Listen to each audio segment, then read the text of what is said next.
what I've seen after this kind of situation happens is that member then really understands what their member advocate can do. And often a flood of nominations comes in because now, okay, I understand what you can do for me, Amanda. I have more doctors for myself and my family. Could you please call all of them? And then that relationship is being built and that trust.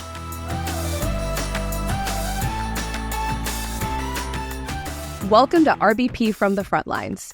These episodes of ClaimTalk will be dedicated to giving our audience a behind-the-scenes look at our member experience. Join us as we highlight frontline workers supporting members on their healthcare journey through a network-free plan. What works, what doesn't, and what it takes to make these plans successful from their experience.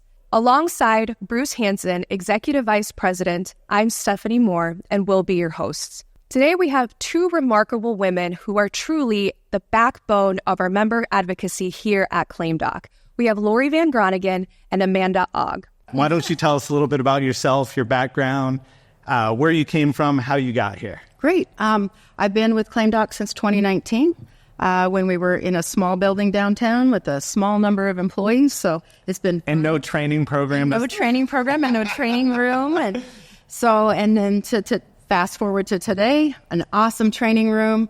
I have loved watching ClaimTalk grow as a company and the program for training grow as well. My background, I actually worked for the BUCAs. So I had about 11 years with Cigna Healthcare and 10 years with Blue Cross Blue Shield here in Des Moines. And so I know healthcare, but coming here was a big change for me. It took some changing of my thoughts and things like that, and it's been great. All right. And of course, we have Miss Amanda Ogg as well. And she truly is recognized for her passion and her dedication for our members. Can you tell us a little bit about yourself as well? So I am Amanda, and I've been with ClaimTalk for about 16 months.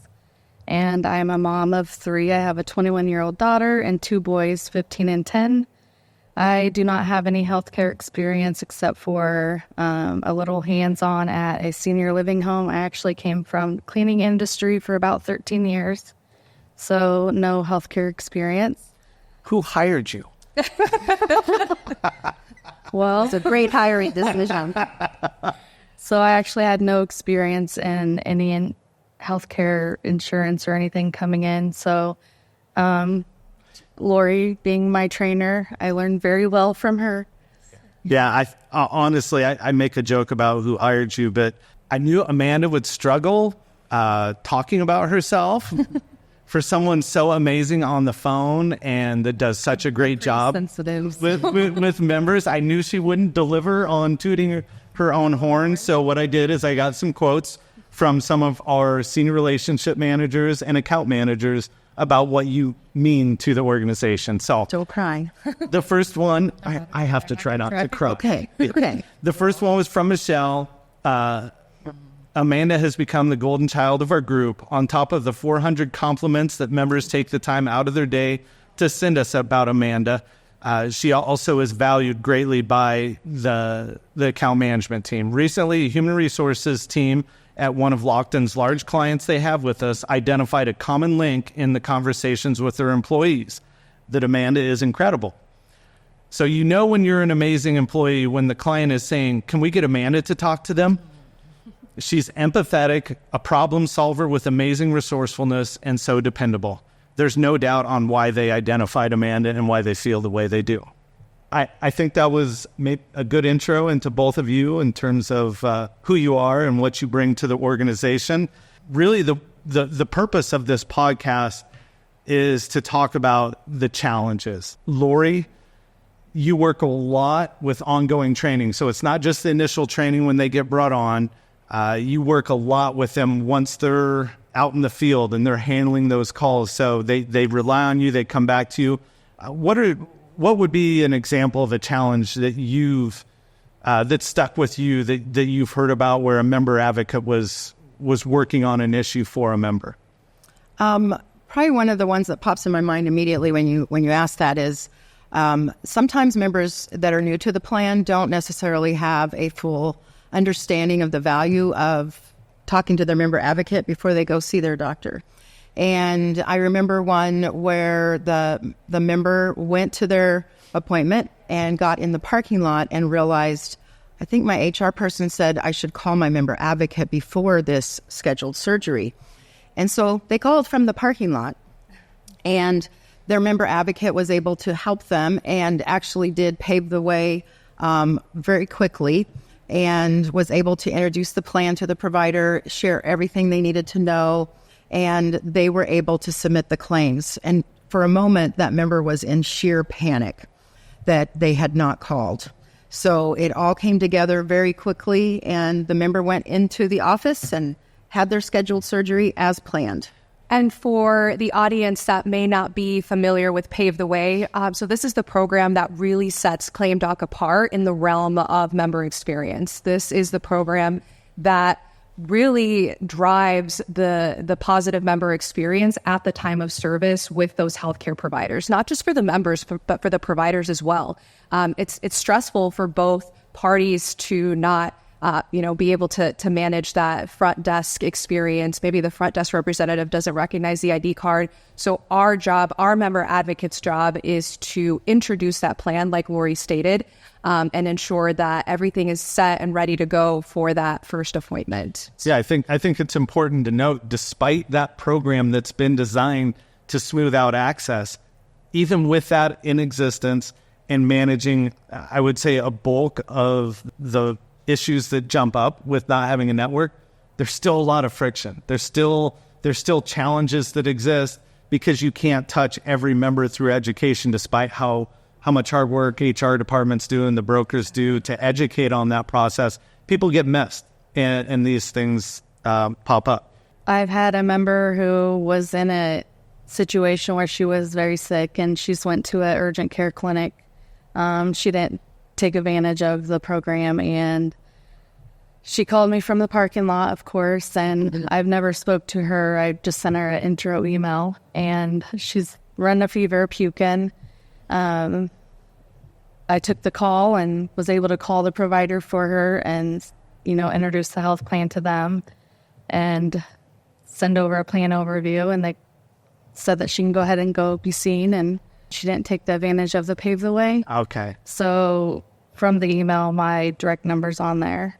Okay. So you had been assigned to her as her dedicated member advocate. Okay. So that's wonderful. That's another thing to highlight, is that our member advocates become the dedicated and personal resource for each member. Mm-hmm. So as Amanda stated, they reach out, they introduce themselves, provide them with that direct phone number, direct email address. Mm-hmm. And that truly is a game changer as well, to have that person in your back pocket to call when you're running into an issue at your provider's office. That would be wonderful. What I've seen after this kind of situation happens is that member then really understands what their member advocate can do. Mm-hmm. And often a flood of nominations comes in because now, okay, I understand what you can do for me, Amanda. I have more doctors for myself and my family. Could you please call all of them?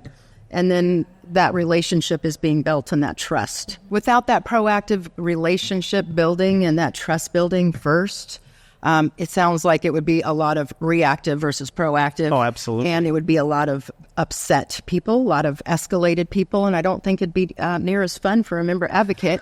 At the way we have it now, that building of that relationship proactively really is helpful for both sides. I think sometimes there's a lot of conversation around reference-based pricing plans when there's a switch over from a network plan to reference-based pricing. There's all this concern around my providers. But the reality is that same process exists if I was to switch from a Cigna to a Wellmark plan. So is that something the customer service teams would deal with there at Wellmark as well? As there's a gap there where they're not in network. Right. So it might have been in network with their old plan, but now with their new plan, it's not.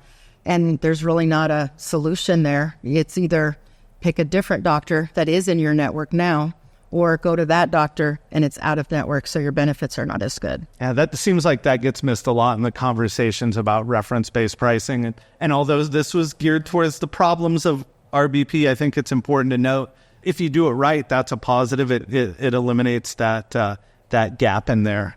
Do you have an instance in your mind where you just felt so good about the help that you provided and the results of the work that you did? I have a specific story. It kind of relates to my own personal life. I have a member who I worked closely with, and she has a child about the same age as mine and who's having some mental health issues, and I was there for her the whole time. Found her a psychiatrist that she was needing, and she was having hard times. She even said that she wanted to give up one time, and I was there and found her one and got her child an appointment. And, I was kind of relating her situation to my own personal situation. And I was there until the end, and she's probably your best friend now. Well, I think I talk to her all the time. Do you really? Yeah. It's obvious now. And it has been obvious to us, but probably obvious to everyone, what makes you so special in this role. And one thing I did want to bring up was the baby pictures. Mm-hmm. So this was 3 weeks ago. Yeah, so I had set a reminder. It came up on my calendar. So I had a member who had a baby. It would have been 9 months ago. And I was there finding her hospital to have the baby and through her pregnancy. And when the baby was born, she called me and sent me a picture of the baby. And I was like, I'm going to set a reminder. I know she's going to be a busy mom, so I don't want to bother her. And I set a reminder for 9 months. The baby will be a little bit bigger. She can talk to me and I'll check up on her. Yeah. And the reminder came up and was like, hey, I hope you're doing well. Hope the baby's doing well and healthy. And she's replied back with some pictures. And yeah, so I've gotten newborn pictures and 9 months. It's not the first time. I've seen you get baby pictures from other moms. So, well, yeah. So I got two family baby pictures so far. And I think it's an excellent opportunity to segue into our training program. You play a crucial role in shaping the member advocates like Amanda. So can you give me some highlights of what the training program is about, how it has developed over the past few years? Mm-hmm. It's developed from the table with the TV and a pad of paper to computers, and it's now in 2 phases. So the first phase is all about pave the way. And also they're new, so they don't know our systems, they don't know our processes, they don't know the expectations. So that's the first part. And they will actually go into the job doing the outbound calls only, the pave the way side, for several months until they are solid and feeling good. And we have a very robust post-training support process as well. It's a new environment for them. And for me, I didn't think about that. As being new, sometimes new to healthcare. Now you have 2 new systems that have their different interfaces that you've probably never worked with before. Right. One of the tools that I've created, usually in a class, based on the questions I'm getting, I'll suddenly have a vision of, what? I know what you need. And then that night I will create it and have it on their desk when they come in the morning. And one of the recent ones is a 1-pager with pictures, and we use this system for this for this. And it's a lot to learn. So that's why we give them several weeks, several months to just do that part of the job first, with 100% of their work being audited for a period of time until we're both comfortable. And they have something called QA chats, which we use in Microsoft Teams. So they each have their own exclusive QA chat with direct access to myself and to other people on the quality team. So always very quick response times to their questions or needs to have someone come to their desk. So I feel really solid about that. And then once they get to a point where they're solid on that process and they feel good about it, and we feel good about their quality and their results and how their member conversations are going, they come back. And they come back for phase 2. And in phase 2, they're learning claims, balance bills, appeals, more about the system that we process claims or that we price our claims.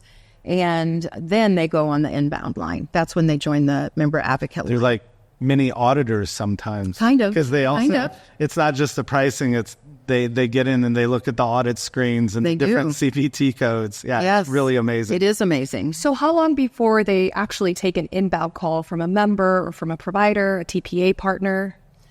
I would say it's usually somewhere around the 3-month mark. Yeah. Oh, that's extensive training before taking that first inbound call. Yeah. Absolutely. Well, I think we can wrap it up now. The purpose of this, as I mentioned before, was to really elevate the conversations around the friction that occurs in plans like these, and that if you have programs in place to solve it, you can fix that pain. Clients come to us and they utilize Direct Access Plus to get those plan savings, but ultimately our focus here and our passion is around solving those member issues and making the program work and making it sustainable. Absolutely. So a wonderful thank you to both Amanda and Lori for being on the podcast today. We appreciate your thoughts and your experience and your dedication to ClaimTalk and to our members. So with that, I want to thank you, our audience, for listening to ClaimTalk, RBP from the Frontlines. Please remember to like, subscribe, and share.